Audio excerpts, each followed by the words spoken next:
गणपती बाप्पा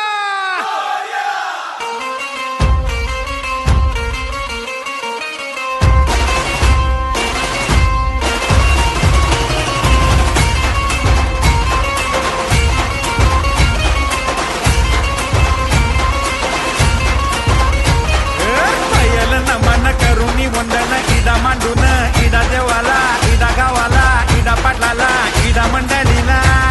आम्ही सांगतो नमन तुम्ही ऐका हो